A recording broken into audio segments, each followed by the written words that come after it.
He was handsome enough in a drippy, rain-soaked sort of way. "Are you the one in charge around here?" Sloane gave a short bark of laughter. "Don't I wish?" "Maybe you can help me anyway." He set the box on the old wooden welcome desk and tapped its top. "My sister and I have been helping our grandma with a little decluttering." Sloane stifled the urge to roll her eyes. She should have known his angle the second she saw that bedraggled box. The museum was constantly turning away people tasked with cleaning up the homes of elderly pack-rat relatives, people who thought the dusty, moldy junk they uncovered was worth a small fortune, simply because it had a few decades under its belt. And that the museum, scraping by on barely their government funding and donations they had to beg for, somehow had piles of cash to fling about in exchange for these treasures. "I found this bag of some kind." He flipped open the box, flecking the desk with raindrops. "It looked old, so my sister suggested I donate it here." "Sir, this isn't Goodwill. You can't just dump stuff here because it looks old." The man blinked, as everyone did when faced with stark reality. Sloane gentled her tone. "There's a whole process. You need to fill out a donation form. We have to assess the item, the acquisitions committee has to approve it, and—" "Forms?" His face lit like she'd tripped some switch in his brain. "Of course, whatever you need.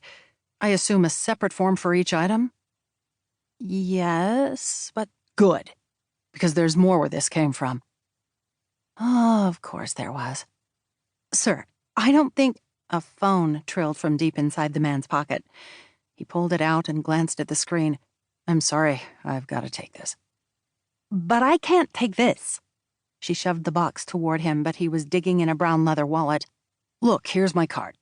He placed a crisp, blue-lettered business card beside the box. Garrett P. Anderson, Certified Financial Planner. "Mr. Anderson, Please, just take a look. If you truly don't want it, call my cell and I'll come get it." He backed into the door to push it open while pressing his hands together in a pleading gesture, his phone wedged between his shoulder and his ear. "Garrett Anderson. Hi, thanks for returning my call." The door thudded shut behind him.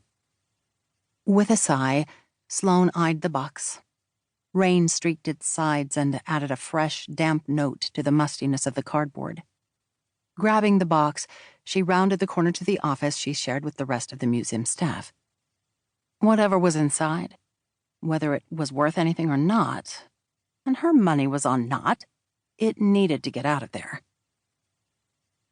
Inside was a satchel, and she had to hand it to the guy. It was indeed old, mid-19th century from the looks of it. But its dust-dulled black leather was worn and cracked in several places, and rust reddened once golden buckles. Amazing how people shoved things into dingy attics or damp basements, forgot about them for decades, and then got all miffed when museums weren't chomping at the bit to display them. And there would be no display for this satchel.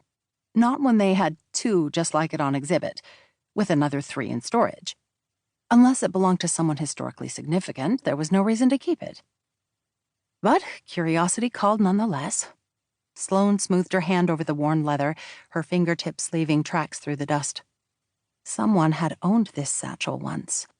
Someone had gripped the handle when it was shiny and new, worked well-oiled latches to secure priceless possessions. Who was that someone? Sloane cracked it open, the smell of stale leather puffing out. An inked inscription drew her in for a closer look. A. M. Collins. Collins. Nope. The name didn't match any she'd uncovered during her years of researching Wichita's past and people.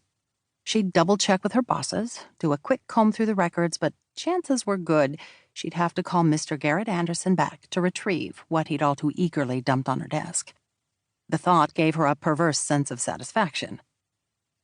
Setting the satchel carefully to the side, she sat down and rummaged through her desk for a tea bag. A rainy post-field trip afternoon definitely called for some Earl Grey.